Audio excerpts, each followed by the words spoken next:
Okay, so I'm going to talk about Qibo, which is quite probably an off topic, like side topic of this conference.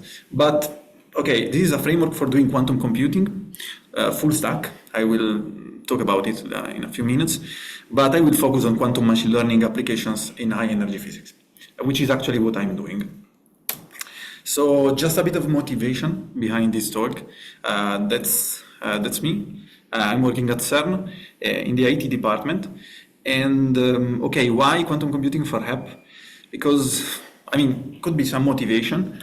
For example, you know better than me, we have plenty of data to be analyzed, and we are actually searching for new technologies and new techniques every day. And on the other side, the other, field in which I'm working is quantum computing. Quantum computing is quite a new field. We have proof of theoretical advantages in some kind of tasks that can be used in the context of high energy physics.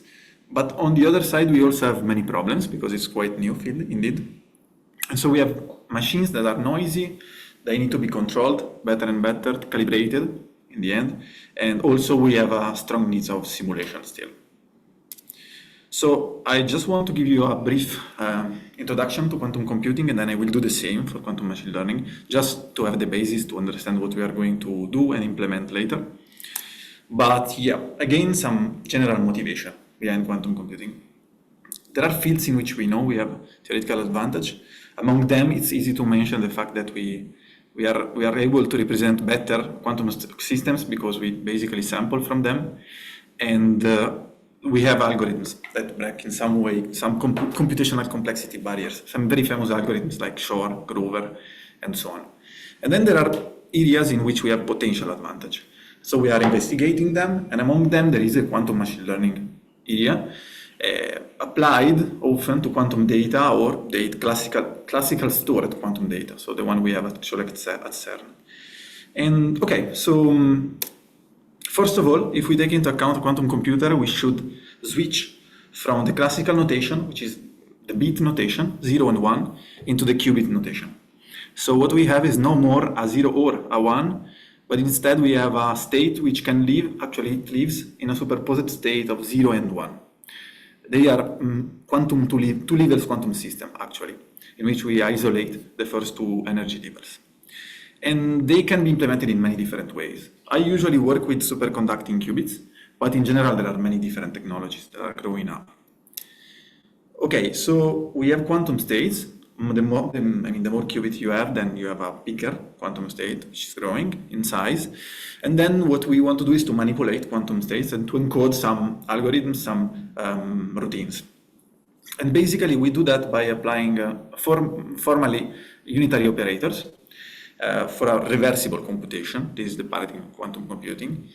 And what we do is to apply these unitary operators, which in practice are maybe pulses or whatever you need in your laboratory with your technology, on a state, and you get a final state. These kind of operations we use to call them gates, recalling the electronic notation. Then, building together many gates, so many different manipulations of the state, we use to construct what we call quantum circuits, which are just diagram notation, a sort of representation of the state manipulation. In this scheme here, I'm actually representing a very simple quantum circuit, which is involving 3 qubits corresponding to the 3 wires, and then some gates. These specifically are parametric gates. I will be back on that in a while, but basically the important point here is that we are collecting different gates and manipulating the state of the system. And finally, since it's a quantum state and we are preparing it, applying some modifications to the state indeed, then finally we have a state from which we have to sample. And like in quantum mechanics, we need to perform measurements, and this is a sort of cost we have to pay in quantum computing. So we need to reproduce many times the same state, and we make it collapse and collect frequencies typically. So this is basically a summary of quantum computing. To give you an example, which is actually the example we are going to implement at the first step, we can prepare some states which cannot be prepared on a classical computer, like entangled state or superposed state. So here we are taking into account one of the most famous quantum gates, which is the Hadamard gate, is defined here in this line.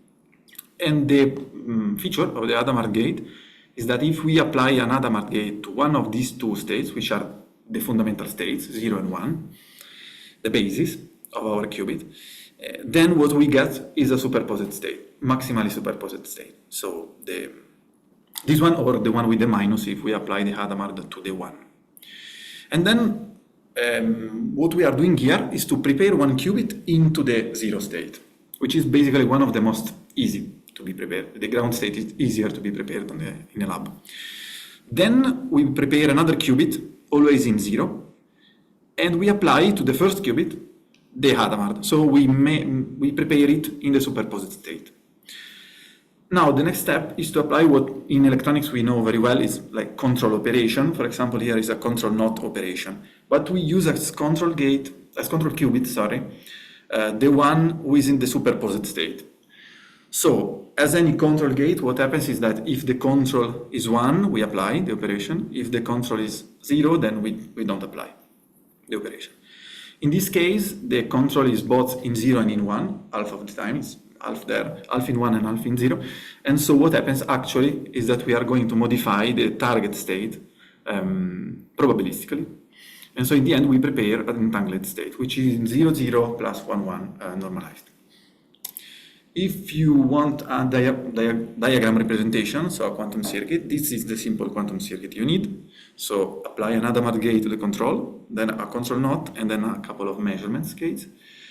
And like simulating what you can do in the lab, then if you go and measure 0 and 1 for both the qubits, you will get half of the time 0, 0 and half of the time 1, 1. With an uncertainty due to the fact that you are doing statistics. Among the gates, there are some gates we call parametric gates, which are indeed unitary operators we can parameterize. Like here I just wanted to show you a way to represent a quantum state of a qubit, which is called the block sphere representation. Basically you do this kind of parameterization here, and then every quantum state of a qubit can be represented, if pure, on the surface of this sphere. Okay, so every quantum state is a point on the surface. And this is already quite powerful in the sense that just one qubit can occupy infinite possibilities, of course. And then what we can do is to define gates which are parametric, and so we can manipulate quite free, in a free way, with freedom, this red line here, the trajectory on the block sphere. Among the parametric gates, the most commonly used are the rotations. I defined them here, but in general they are unitaries generated by Pauli operators, and basically they are rotations around the axis of the block sphere. We have parametric gates, so we can build, you already saw the image, parametric quantum circuits. So we have this collection of manipulations, and they are parametrics. On purpose here I colored in red and in blue the gates. These are rotations. But in red, I'm actually defining these thetas inside, which are the angles of the rotations, but they will be used actually as parameters in a parametric model. On the other side, in blue, I'm coloring some gates in which I'm injecting X. So in the same way you use a gate like parametric feature, you can also use it to encode some external information, like some data, in this case. In this context was introduced Qibo. In 2019, the idea, I will show you the time scale, but in general, Qibo tried to answer to this problematics. So if we try to follow an high energy physics pipeline, typically we have our data and we want to build some model for doing any kind of analysis we want. And in my case, I do quantum computing models, but this can be generalized. And what I can do is, okay, maybe I want to go on hardware, on real quantum computers, but then I have problems like circuits are noisy, we need long execution times, we have limited resources typically. Or I can be interested in simulating, and so I can have exact results if I don't do any kind of state approximation. But the problem then is that the system of the qubits scales and the state in the Hilbert space scales exponentially with the number of qubits. So basically, even if we take into account a supercomputer, we cannot represent exactly more than 50 qubits, roughly. So in general, the exact representation is very limited. So there is this trade-off. And Qibo tried to, is implemented to basically handle all these kind of problems. Full stack quantum computing, in this case I call it full stack for this reason. So yeah, just to give you some reference, we have our documentation page. Here you can click on the link in the slides. And okay, yes, we have the language APIs written in Python.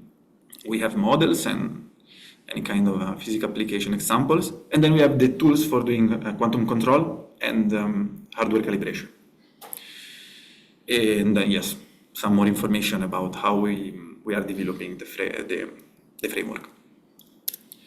The timeline I was mentioning before, is quite recent, already 5 years, I would say, from the idea to today. In 2019, the idea until today, okay, over time we passed through the language API in Python, and then we did classical simulation properly. We released Qibo as a classical simulator in 2021, and then in the last 3 years, basically, we switched the interest mostly on the quantum control, quantum calibration, how to make it properly work if we have a qubit, a self-hosted qubit, if we want. Taking care, of course, of the simulation part in the meanwhile. This is a macroscopic representation of the software, of the package. I mean, here you have more than one package actually, but in general, Qibo is the main one, is the high-level API. You have many different tools and possibilities. And then the idea is that it's modular in the backends. So we have simulation backends, which relies, if you do linear algebra, so state vector simulation, on some very well-known packages like NumPy, TensorFlow, PyTorch, or whatever you need. And then we have some dedicated backends for doing some kind of approximation like tensor networks or Clifford simulator. These are just more detailed informations. And then we have hardware backends, which are constructed through the usage of this package here, which is Qibo Lab. So Qibo Lab is the part of Qibo which is deputed to construct the hardware backends, depending on the technology you have, the drivers you use, the instruments you use to control the hardware and so on.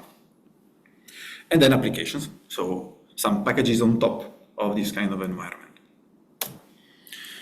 So I just want to delve deeper a bit in the simulation, since we are going to do simulation today. Basically, the problem we solve is this one. So we have a state vector manipulation. Basically, we do linear algebra, multiplying matrices with states. And the problem is that the dimension of this operation scales exponentially with the number of qubits. Then what can be wise to do, and basically the reason of this backend provider here is another package, was to try to speed up both, to save memory and save time in some sense, building a just-in-time compilator of the source Python code we have of Qibo, and then enabling the possibility to use hardware accelerator to distribute also the computation. And you see some possibilities here based like on NVIDIA GPUs or AMD GPUs and so on. And here just some performances to give you some ideas. On the left you see a benchmark applying the same problem, computing the same circuit, which is a quantum Fourier transform, using QiboJIT on different hardware accelerators. And you clearly see the memory limitation, which is, we can reach higher number of qubit states with a large RAM memory, like using the ATOS machine we have at CERN. But if we use GPUs, then we have less memory, but we can go faster with a higher number of qubits if we are able to parallelize. And then multi-GPUs, in this case, is a couple of GPUs. And here are some benchmarks with other quantum simulators we have in the field, like Qiskit, QLAX, and so on. Just to give you an idea, the fact that Qibo is, in terms of performances, we are aligned with the state of art. Okay, so just some words about the quantum machine learning. I will start from the classical machine learning. I don't think I will need to introduce you to classical machine learning, but just to spend some words on a slide, I asked the most famous model we have today to do the job for me by summarizing some of the most important tasks or fields, subfields we have in the classical machine learning. I'm not really satisfied with the result, but it was just to show it. But I will focus on the supervised learning task in the context of classical machine learning. And okay, it's very basic, so we have input and output variable, x and y, and they are related through some law, f, that we want to know. So typically what we do is to define a parametric model which is deputed to approximate this law according to the parameters. And finally, the automatization in the classical machine learning is basically the idea of asking an algorithm, which is the optimizer, to find the optimal set of parameters such that we are able to minimize a cost function. So a function which is able to quantify distance between our predictions and some labels we have about the data. So basically the pipeline is we have the data, we inject the data into our model, in this case is a neural network, we evaluate our cost function, and until convergence we ask an optimizer to update the parameters of the model. If we want to do this in quantum computing, then we need to rewrite some of these requirements in quantum computing terms. So basically we need model, optimizer, loss function, how to encode the data, how to make predictions. And we do that in this context in which we have qubits, new tools like entanglement, quantum circuits, and we need to perform measurements to access the information. So the idea, at least in the supervised machine learning, is to use parametric circuits. I mean, this is one of the ideas, but we can use parametric circuits as models. We can encode data into the gates, like I showed you before with the blue gates. And then we can use the final state, doing some statistics, for example, computing expectation values, to compute predictions. And then the pipeline is the same. So we need a loss function, which can also be classical, and an optimizer. And the pipeline, again, is the same, in the sense that we have the same workflow with a quantum neural network instead of a classical neural network. So this is the second example, and basically the final part of the slides, in which I give you a practical example in high energy physics of this kind of approach. So basically, in this work, my colleagues, I was not still in the group at this point, but they were defining this quantum circuit here that was then used to fit the Parton distribution functions of the proton. So probably you know what are Parton distribution functions, but just to give you a reminder, we consider a proton and then the pieces of the proton, and the Parton distribution function of a parton is the probability of finding the parton at a specific momentum fraction x, basically. But we can also consider it like a target function, which with some hidden feature we want to learn. And okay, so this is just to show you that in the end the model worked very well in terms of exact simulation. And then they tried also to compute a noisy simulation, the red line, and to deploy the optimal parameters found in classical simulation into an IBM device. And these are the green points. But then, and this is the nice part of the talk, I would say, once we were ready with Qibo and all the full stack structure, then we say, okay, let's repeat, at least for one parton, the fit directly on the device. So we had this device constructed in our lab and controlled using this RFSOC, FPGA.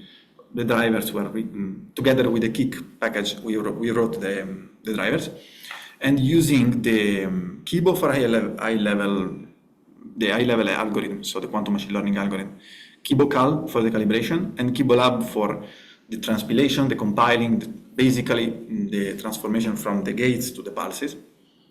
Then the result was the one you see in the plot here. So we managed to do all the gradient descent. It was a gradient descent on hardware.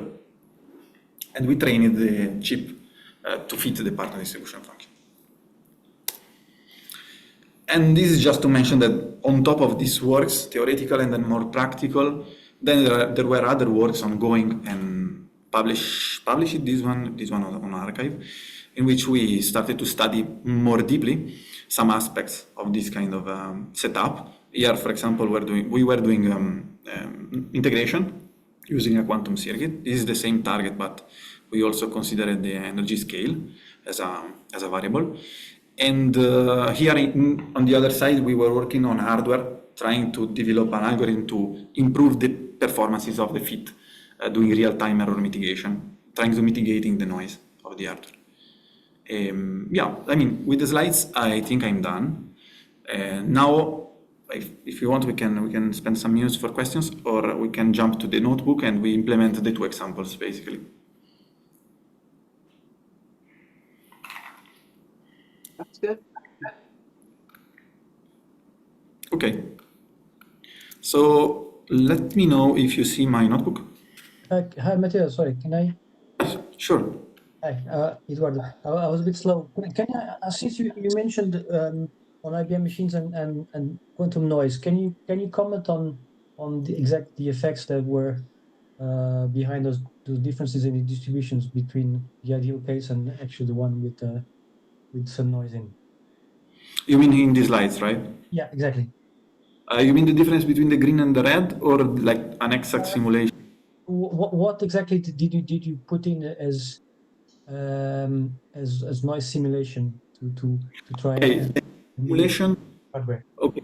Yeah. Typically, when you do noisy simulation, you take into account simulation, first of all, and then what you do is to switch from the state vector simulation to the density matrix simulation mode. So in general, it's costly in the sense that you start to take into account all the density metrics of the state, the quantum state, and then basically you deteriorate the quantum states with some kind of we call them super operators, so channels in this case, which are kind of gates, but they typically randomly or following some rules. They make some random flip, for example, of zeros and ones in the state, or they perturbate in some way the exact state you are supposed to have at some point of the simulation.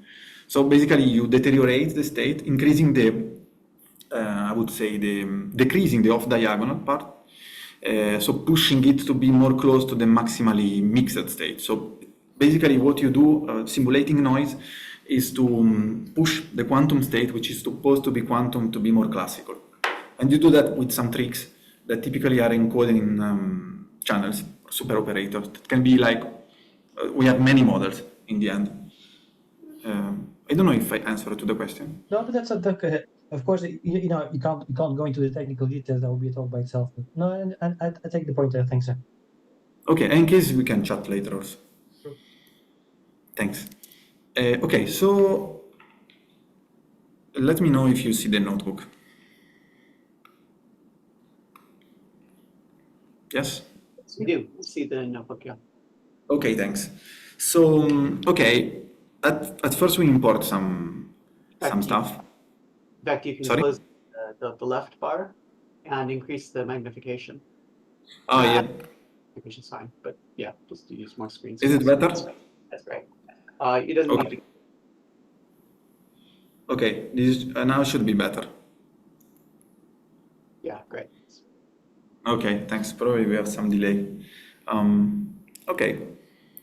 So, okay, just some imports here. Basically from Qibo, we are importing here the circuit object, the gates, the Hamiltonians, and also the optimizers, because in the end we are going to do optimization also. So in this figure, let me zoom out a bit just to show you the figure. Okay, we have a summary of the possible available backends you can use. Some of them are simulation backends. Some of them are hardware backends. And then we also have a cloud system to access to clusters like IBM devices. Now we are implementing the AWS cloud backend and so on. The results I showed you before were obtained here on this Quantum Research Center lab. And okay, we will focus on the simulation. And in particular, if you want to have a more detailed view of the available backends, we have this like helper function, list available backends, in which you can, basically read the possibilities you have. Now I read many possibilities. I have, for example, the Qibo JIT installed, so I can access to many backends. Probably if you are running this, you will just have a list of stuff which is full of faults, because you have to install many dependencies. But for this talk, we are going to use just the NumPy backend, which is the default. So you should see NumPy equal to true, at least, in the dictionary. And okay, so we set the backend. And now basically every operation will be delegated to the backend. It's indeed in which operations are implemented in NumPy. with some accelerations, but in general it's NumPy. So here is just some more notation about quantum computing I leave in the notebook because it can be useful to understand what's going on. But in general, I already mentioned these kind of things in the talk before. And here are a couple of plotting functions which will be useful to visualize the states and the target during the quantum machine learning algorithm. So let me start by from the exercise 1, which is preparing the Bell state, already mentioned in the slide. So ideally what we want to prepare is a state which is the following, so 0, 0 plus 1, 1 divided by the square root of 2. And to do that, we know by theory that we need to set up a quantum circuit of 2 qubits, apply an Hadamard gate to the first qubit because we want it to be in a superposed state, and then we apply a controlled NOT operation on the second qubit, controlled by the one in superposed state. To do this, we can prepare a quantum circuit, indeed, in which we set the number of qubits to be 2. We can do it step by step anyway. But okay, then what we do is to apply gate. So we do c.add gates.h, which stands for Hadamard, and we apply the 2 qubit equal to 0, which is the first qubit of the circuit. I'm conventionally defining the control qubit as it is the 0, but one can do how prefers. And then we apply a control gate operation, which is a gates.c0. The control gate has to be the one in superposition, so 0, and the target, the other one. And then we add measurements gates. This is an artifact, but will be useful because in the computation, thanks to the measurements, we know how to sample from some probability distributions of the state or to make the states collapse in one of the possible states. So once you build your circuit, which is a sequential model in a few words, then you can print some information. For example, you can draw it. For now, we support this kind of draw. We are working on some more fancy drawings, but in general, this is enough. So we have 2 qubits, an Hadamard gate, and then a control NOT operation. Or you can print some more verbose summary, like the number of gates and so on. Okay, so now we have our quantum circuit, which is the C object. And what we want to do is to execute it with a certain number of shots. In this case, how I wrote it is very straightforward in the sense that here you have the outcome of the execution, and then you call the circuit object, providing the function with a number of shots. In this case, I decided 1000. Then from the outcome object, and the outcome data structure, basically, if you simulate with shots, so selecting actually a number of shots, then you can access to many informations. You can access to the outcome itself, which is a quantum state, if you print it, or the probabilities associated to the various components of the quantum state, and the frequencies. I will show you, and then we can comment on this. Okay, as you can see, the print is indeed printing the state in a mathematical notation. We have the amplitudes, which are complex numbers, multiplying the two states, 0, 0, and 1, 1. So in the end, we were able to build the entangled state. And then we have the probabilities. Indeed, they are basically the square, elevating to 2 the amplitudes, so these coefficients here, and the absolute values of the amplitudes, indeed. And these are exact.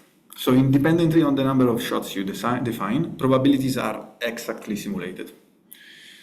If you choose to go for shot noise simulation with shots, then the frequencies will change because we sample them randomly. If we repeat these, indeed, we will have different numbers here in the counter object. So we have, like in this case, this number of 0, 0 and this one of 1, 1 on 1000 shots. And then we can visualize the state. This is basically the plot you already saw in the slides, but it's just a counter of the two states we get, simulating the entangled state. Then what we can do is to do some statistics on the final results. So we have a circuit, we can manipulate a state. It's important to mention that by default, the circuit starts the execution from the ground state. So we start in 0 for each qubit. Okay, for this reason, we are preparing this state in this way. And okay, so we manipulate the ground state and we arrive in some final state, and then we want to do something with this final state. What you can do, for example, is to compute expectation values. In this case, I just give you an example using a transverse field Ising model as observable. So we define a target Hamiltonian and we use it as observable, and we say, okay, now let's try to understand the expectation values on the final state we get by executing that circuit we built before. So from Qibo, we imported the Hamiltonians, and we can define it, a very simple model with just a couple of spins, and magnetic field equal to 0.5, for example. You can play with the parameters.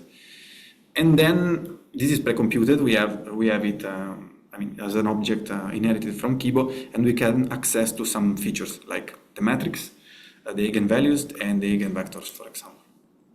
You will be printed like this if you access to them. Of course, if you play with like TensorFlow backend, these will be TensorFlow tensors. If you do with PyTorch tensors, and so on.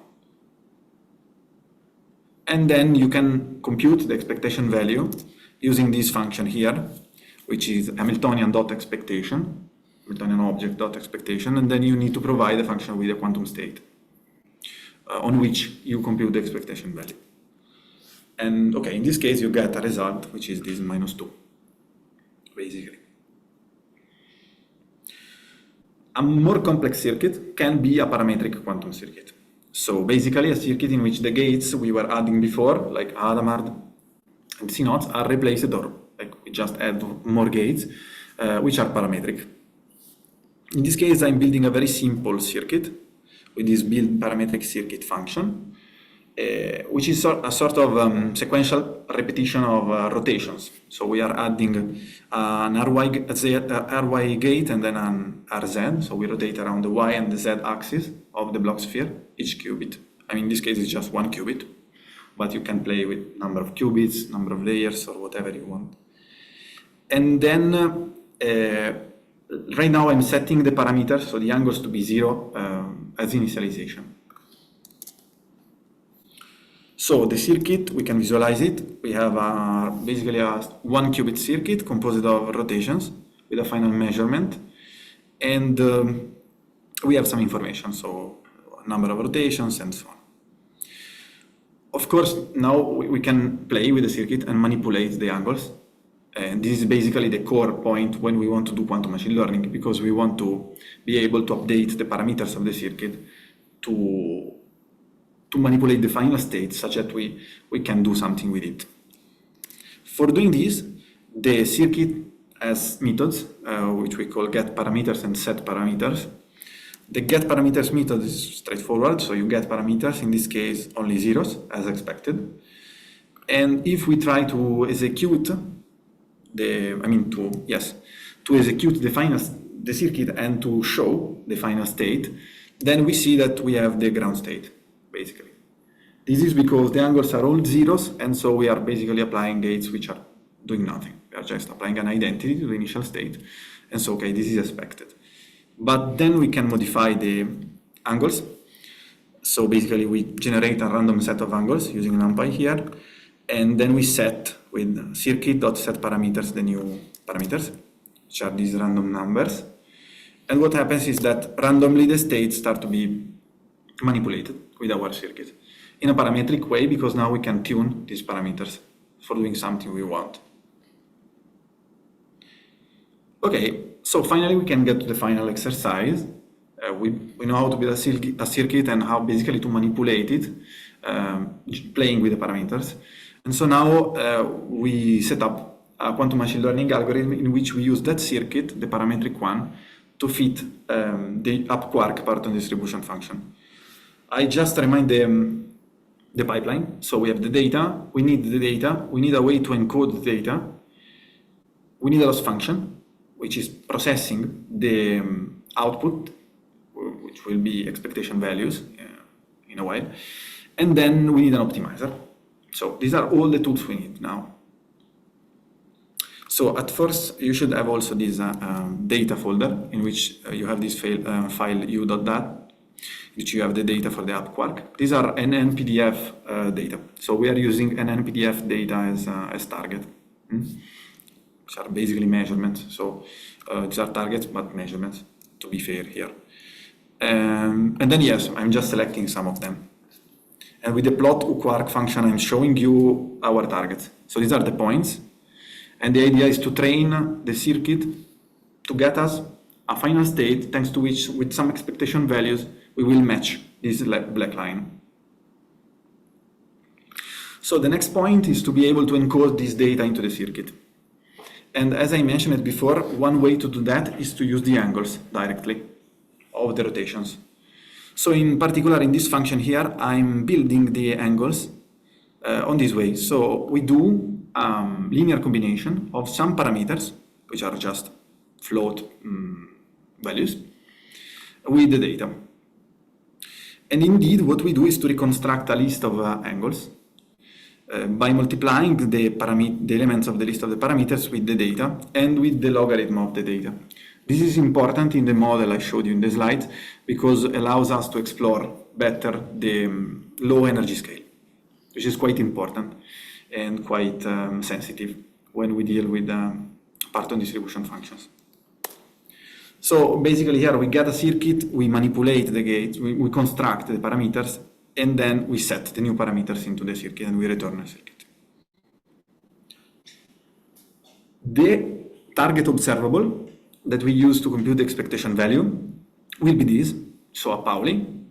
And this is quite a nice guess in this case because the expectation value is between -1 and +1, which is the range which fits with our target, which is indeed between 0 and 1.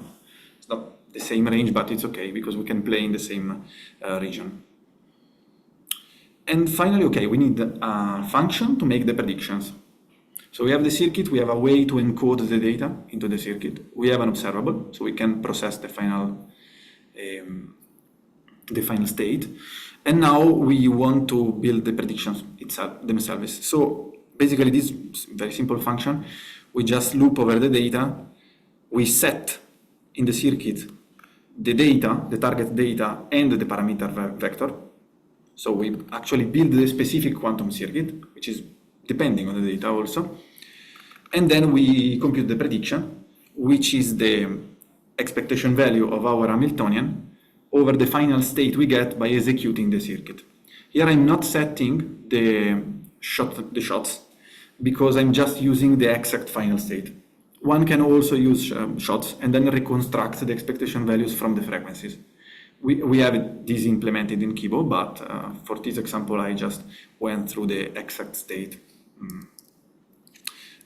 to make it simpler. Okay. Now we need a cost function and an optimizer.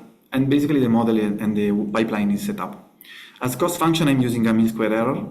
So the distance between our expectation value, which is depending on the data, and the label, which is the one provided by an NPDF I showed you before, the black point. And okay, the mean square error is defined here, but it's quite well known. So we just make the predictions with some parameters and data vectors, and then we compute the MSE, so the difference elevated to the square. Okay. Finally, basically we are done. So we will use an optimizer now, but in general what we need is practically a quantum circuit and the observable.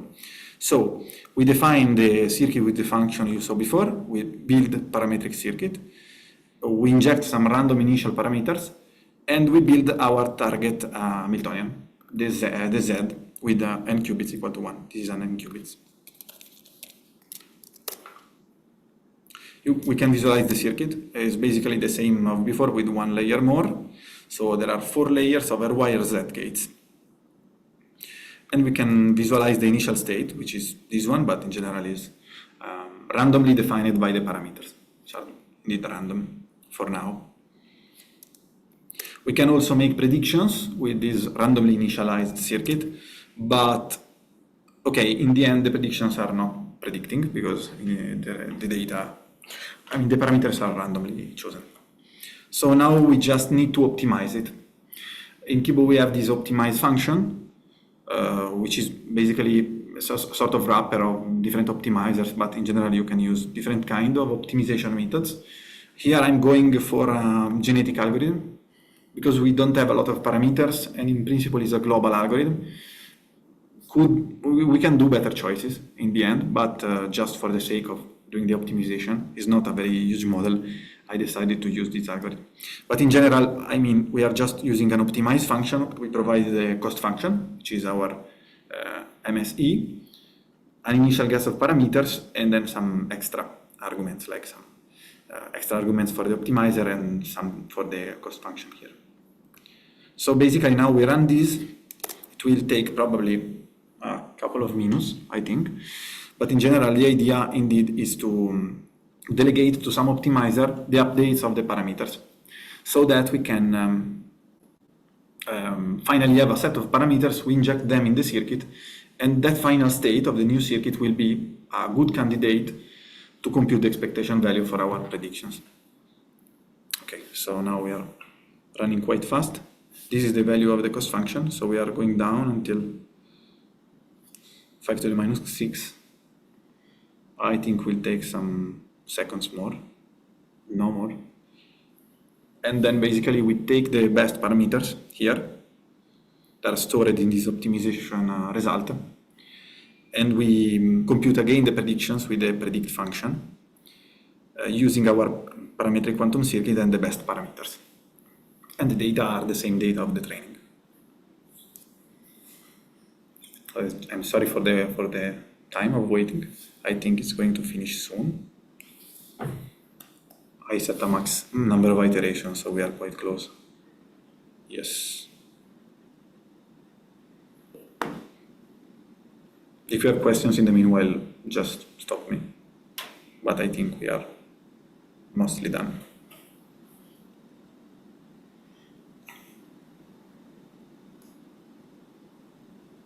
Okay, so the optimization is finished, and then we can plot the predictions, which are, okay, basically in this case, we are very close to the labels.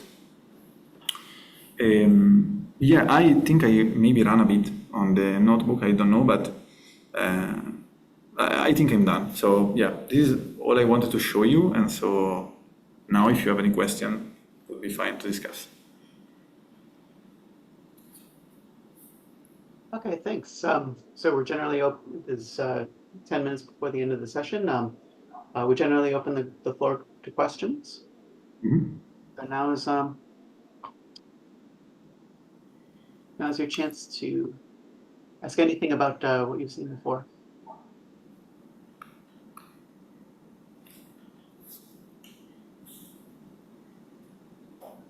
All right, so let me ask a question then, since everyone is being shy. It might be a tricky one or naive or both. But how would you go about if you wanted to try and estimate uncertainties? Sorry, if I want to estimate uncertainties about the training, you mean? In the training or then how? Yeah. Essentially, you have here your predictions, and okay, Mm-hmm. like you said, in this case, it's super close. You can hardly see his black dots. But imagine you have something that is not as perfect for something. Yes, sure. So how would you actually then try to, it's something that we are very, very careful about in Yes, and basically you have the same problematics of the classical AI. So you should do you should estimate the training error by doing like sampling different models and training different models and doing training error estimation. You should have a validation and testing subset of the data. Like, okay, whatever you do in classical machine learning, you should do in quantum machine learning also. Plus, you have the problem that, okay, if you do exact simulation, is fine. But in general, if you want to go through the real hardware, then you don't have exact simulation. You need to perform shots. And so you have also a source of uncertainty, which is the statistical uncertainty. So you need to add it the count. Plus, you could have noise. So in general, this question is very important because, okay, this is an exact simulation I just ran once, but when we did the same on hardware, it was important to do an estimation of the training error of the model, and then you can do it maybe with exact simulation. So we sample different models and we train it to see if at least the model is able to generalize, or yes, to estimate the power of the model and the specificity of the model itself. But then on hardware or on shot noise, you have also to decide which is the accuracy you want, and so how many shots you are able to perform in the lab, so how much you want to pay, because sometimes we also talk about how much you pay. And yeah, so I mean, it's a very important point. Also because in general, I saw very nice works in which they basically counted gate by gate the cost. Of course, we talk about costly gates like T or C0 gates practice for this exact reason. Yeah. Okay, I see. All right, thanks. Thank you for the question. I want to leave space for other people to ask questions. But if not, I've got one. How do you see, like, let's take a very big picture and step back. Okay. Well, yeah, I'll ask mine later. Judita? Thanks. My question is also general. I just wanted to understand how does this relate, for example, to Qiskit? So this is a language that is planned to be used in high energy physics. So are these examples being prepared more for high energy physics?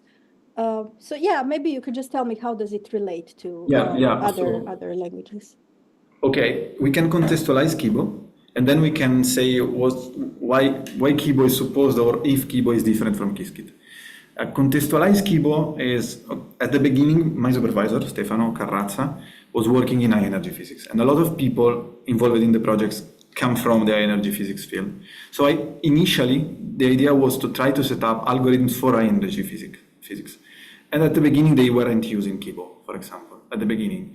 And then they started to get involved in this. They also liked the idea of building something which is academically driven. And I would say completely open source, in the sense that from the high-level language simulation, like Qiskit, because Qiskit is open source, but also through the quantum control and the quantum calibration, because if you look into Qiskit, for example, you will never find the drivers, or you will never know how they calibrate their, calibration, maybe now, yes, because they have Qiskit experiments, but the control is done, you don't know what they do with their qubits.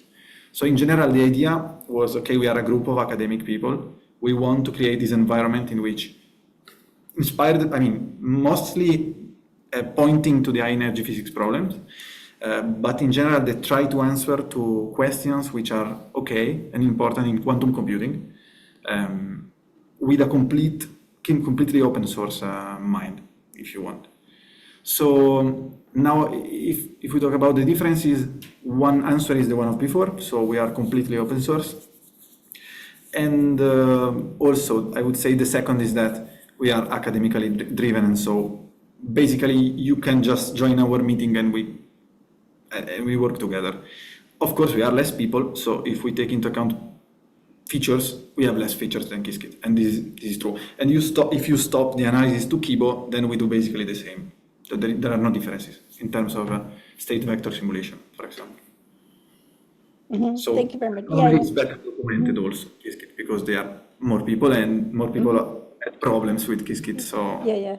But here you have the opportunity to be more broad and still a little bit also focused on so broad in terms of companies and hardware, and while you will have this focus on high energy physics like tools. Yeah. One important focus is that, and we also, we are collaborating with the many institutions. For example, in Italy, we have the Qubit initiative or the BQt initiative. There is the Quantum Spain initiative. There is Singapore, and they are also doing stuff of quantum sensing. For example, in Bicocca in Milan, they are planning to use a qubit to do axion detection with quantum sensing, and they are using Qibo Lab to control the qubit. So yeah, this is exactly the idea and what we hope to do with with this. Like Linux we have for something like that. Or... Yeah. If you look into the most recent publication was in August, Qibo Lab. Indeed, the title is quite referring to this kind of mentality. Yes. So a quantum. I think we can open it if you want. I don't remember the title. Well, maybe send on the chat. Yeah. Thank you very much. Thank you very much for the question. Okay.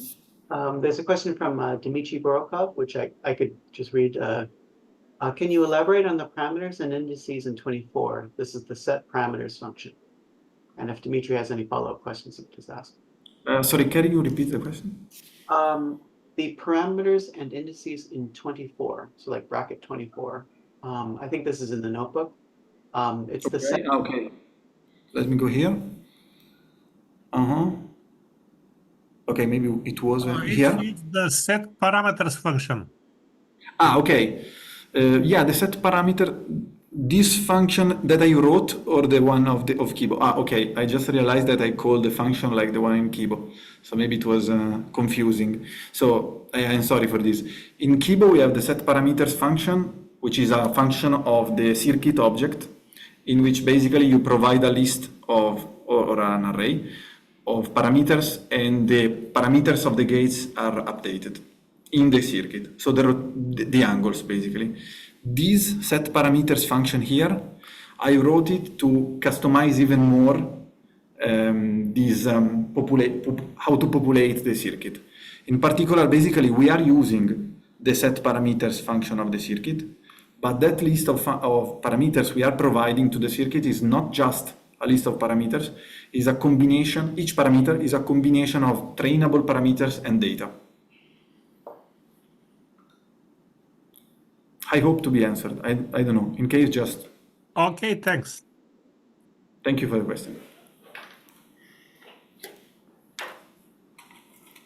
Are there any other questions from the audience?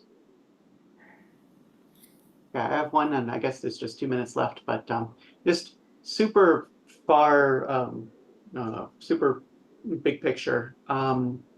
Not specifically Qibo or any particular software. How do you see quantum computing being used in these hydrogen physics fits? In this case, so I see that you're approaching a theory problem, which I can see. I can see a little bit better how that might work because it's sort of separate from an experiment. The Feynman, sorry, the QCD parameters. Yeah. The proton fraction.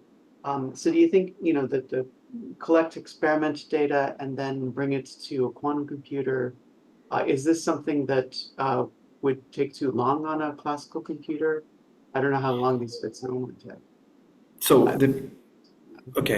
the point is that for me, my opinion, there are some tasks like data processing tasks, data analysis tasks, that I don't see how quantum machine learning, for example, or quantum computing can beat classical computing. There are situations in which classical computing is, to me, unbeatable.